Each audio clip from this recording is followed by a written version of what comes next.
Nate Diaz, it's good to see you. Good to see you. It's good to be seen. It's good to be seen. I was setting you up for that one. We used Want to do that. it again? We used that before. That's true. That's true.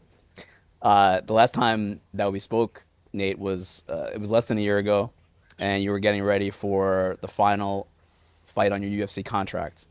And we spoke a lot about what the future might look like, about you controlling your own destiny and you doing things that no one has done before.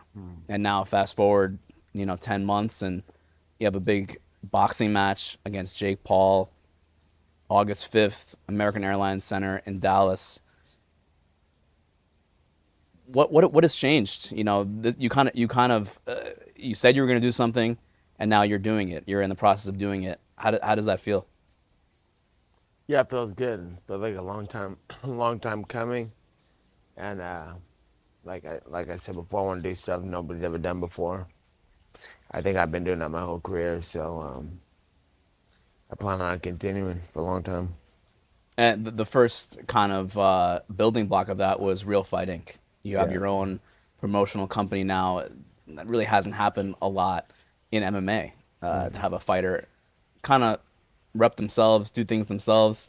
You're a promoter on this fight, just the same way that you're a fighter on this fight. Has that been different at all? Kind of like, are you involved in some of those decisions that go into putting on like a combat sports event? I think it feels like it should feel. I feel like I've had a lot of thoughts on the way I think things should go my whole fight career, and people would put stops to it or say that's not how it goes or something. And I was like, well, I need to be on my own then and do my own thing because I like to make it. I like to run my show. It's my show if I'm fine on it, So I think I have the experience and the time put in to call the shots on what I think, the way I think things should go, because I like entertainment too in fights, and I know what I like to see. So let's do it that way. One of the things that I wanted to ask you about is, since the last time that I saw you at the press conference in Dallas a few months ago, back in May, there have been new additions to the card, and the card is looking a lot like NDA. A lot of Team Diaz, a lot of Real Fighting fighters, Chris Avila, Jose Aguayo, Luciano Ramos. It's a lot of your guys on this card. We spoke about that last year too, about how important it was to you to bring your crew with you. In fact, I think you even told me that you were trying to get some of them into the UFC last year during that contract negotiation. Now that you're sharing a card with those guys, how cool is that? Yeah, it feels good. I would like to fight on my own card without everybody too, because I like to be all in on their fights too. And now me and them are fighting, so I gotta do what I gotta do. Everybody gotta do what they gotta do. But it's for sure that's where the stage is at. Everybody's gonna be tuning in to watch it, so they might as well see the guys that have been helping me get ready for these fights over the years, who put in a lot of work and time, and deserve more than what they got, and are gonna showcase their skills and let everybody know that they're there. And that's the part for me is like where we're at out in Stockton. It's kind of like no one goes out there. It's not LA, it's not New York, it's not a big city, so we gotta scream loud to get stuff popping. So I'm like, we gotta boost our potential and blow up everything from out there and let them know that we're a big city too, in a little city.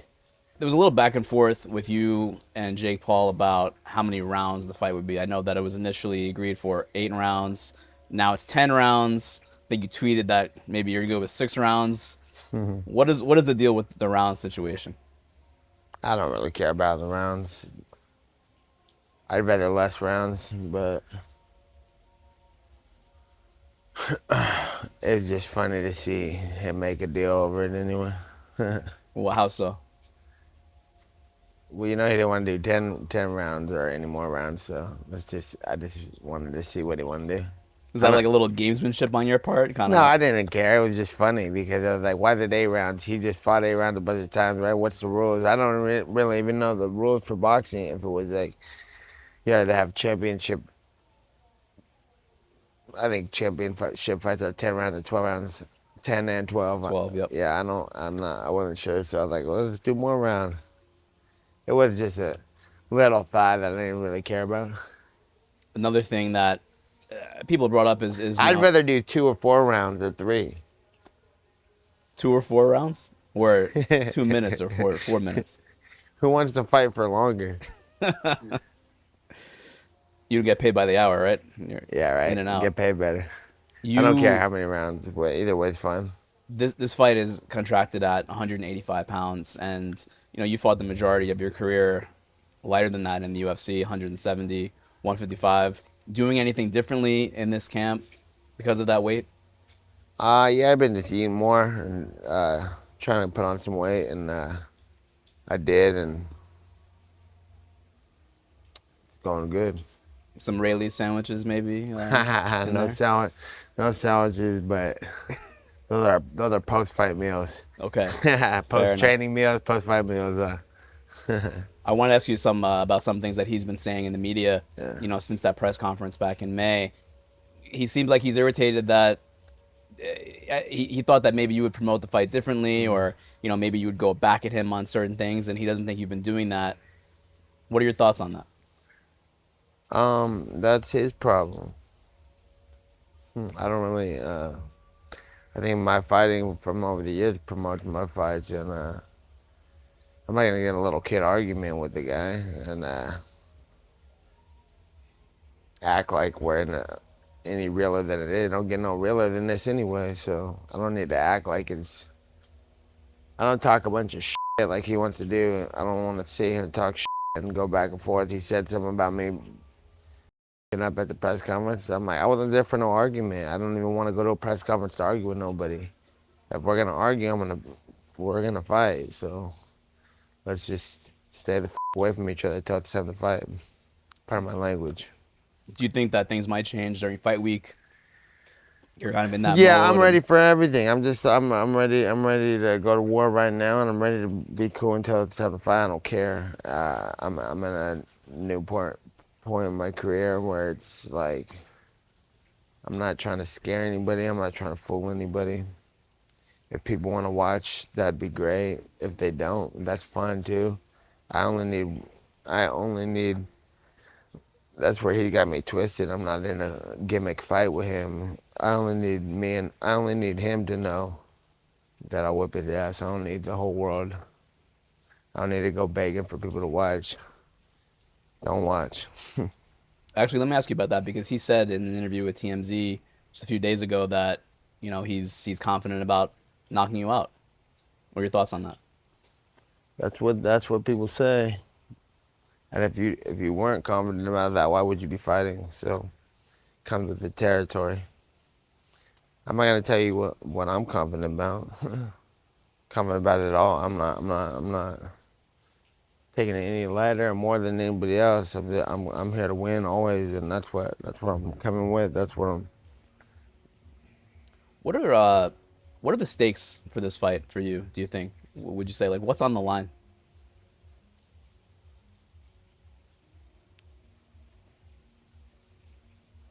For the fight, my head.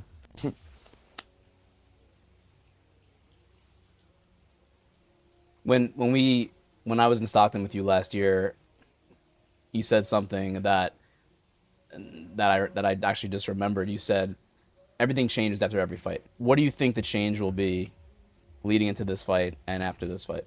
Everything changes every fight, and I don't know. It's a feeling. So depends on what happens.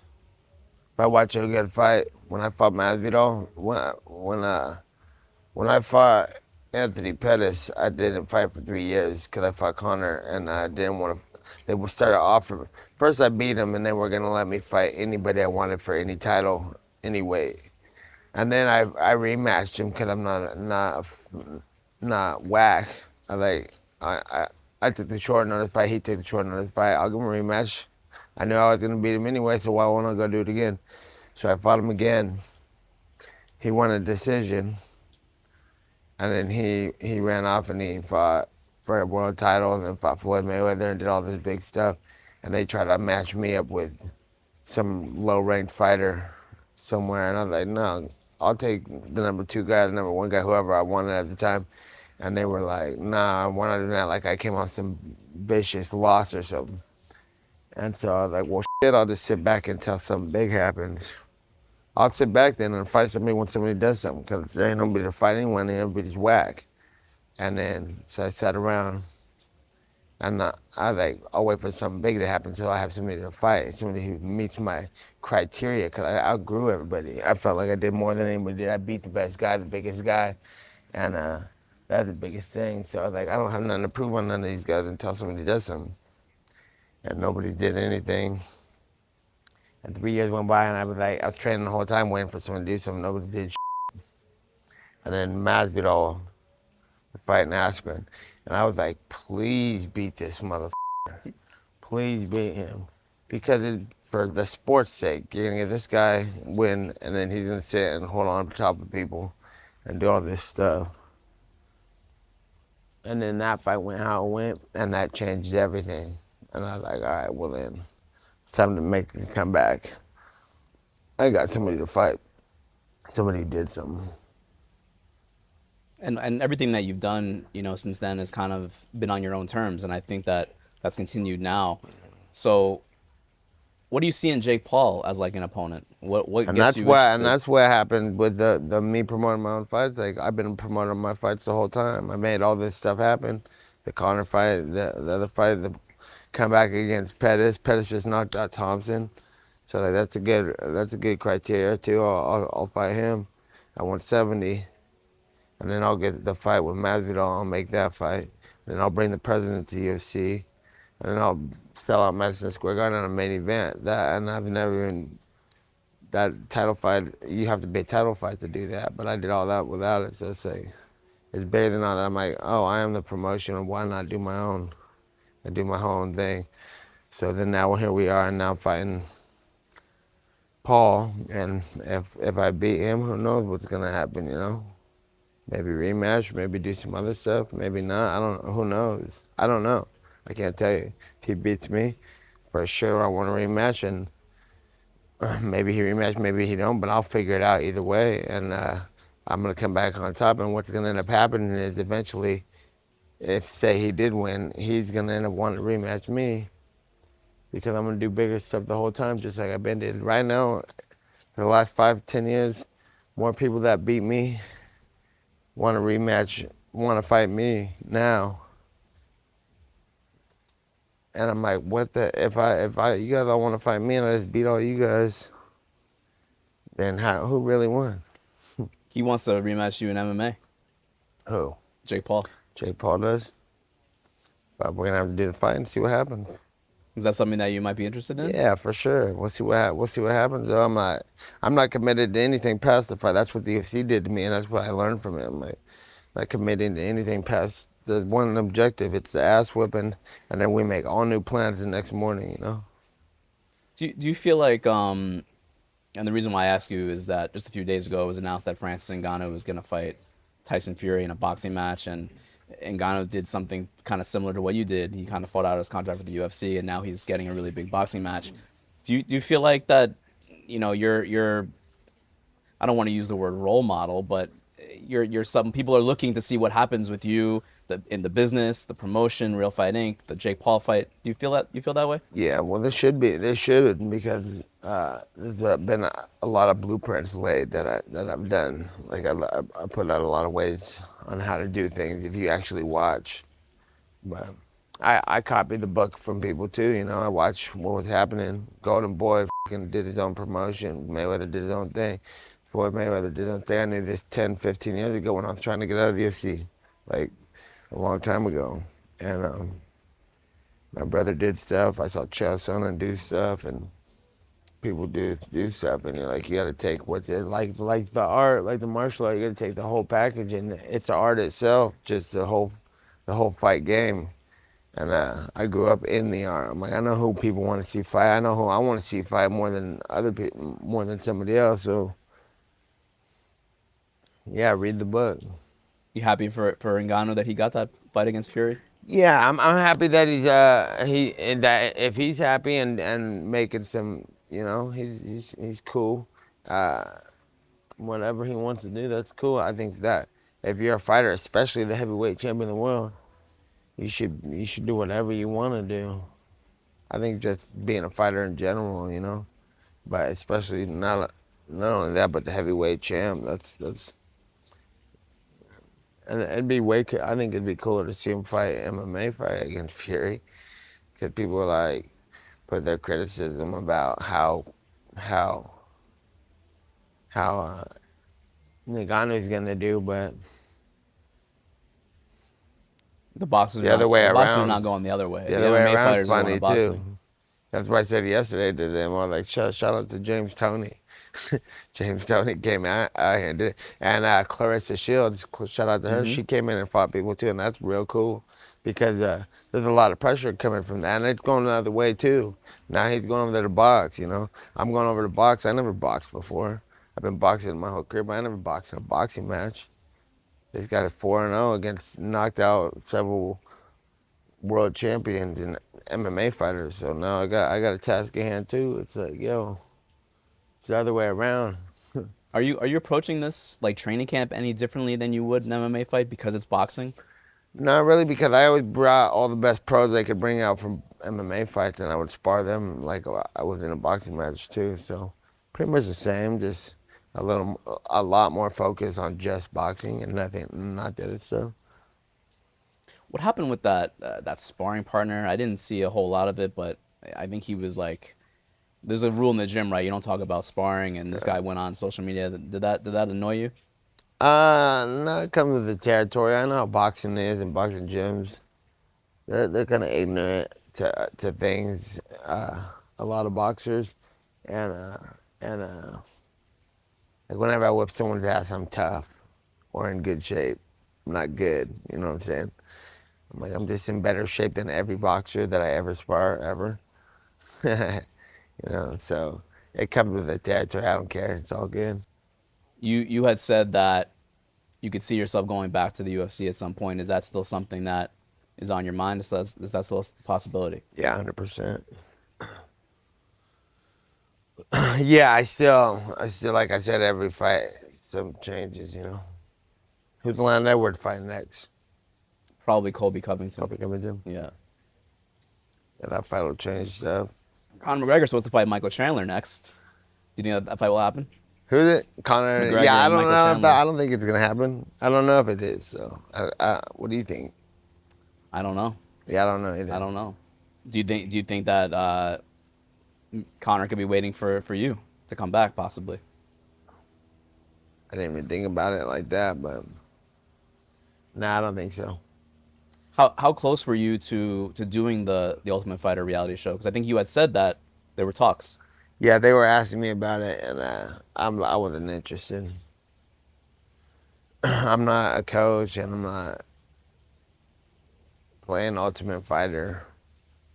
I already did the Ultimate Fighter. True. I'm good off of that. What do you see as the future for Real Fight Inc? You had told me maybe a card coming up, a boxing, MMA, maybe a combination of both. Yeah, probably. No, I haven't been into it so hard with the planning. I got my guys on it a little bit, but I'm just concentrating on this fight. But I think it's got potential, and it's the coolest thing that could. Remember Rumble on the Rock? I think Of course, I think it's a mix between like Rumble and Rock, and that's somebody who laid the blueprint too with BJ Penn with Rumble on the Rock, and that was one of the coolest things ever. And then I think it's the closest thing to Rumble on the Rock or Pride that there is so far with a real fight. So I think it's got a lot of potential, and I'm sure we're gonna do some major stuff. So that's the kind of vibe that you Yeah. want, kind of like that pride. Yeah, just dopest, the realest, coolest we can think of. Just last thing, Nate, and I'll let you go. Thank you for taking the time. This is a lovely place that you got here in Los Angeles.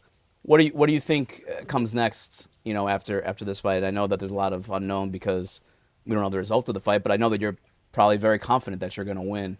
And you're, like you said, you're free. You don't have any other obligations after this fight. Once again, we're talking about a situation where the world is at your fingertips. Is there any ideal scenario for you? After this fight, Mm-hmm. you mean we're fighting? Mm-hmm. everything changed with every fight. After this fight, I plan on taking over the whole world when it comes to this fight. So if anybody's doing anything big, I'm coming for them too. So that's my plan, to show everybody that I'm the ultimate fighter. Thank you for watching ESPN on YouTube. For live streaming sports and premium content, subscribe to ESPN+.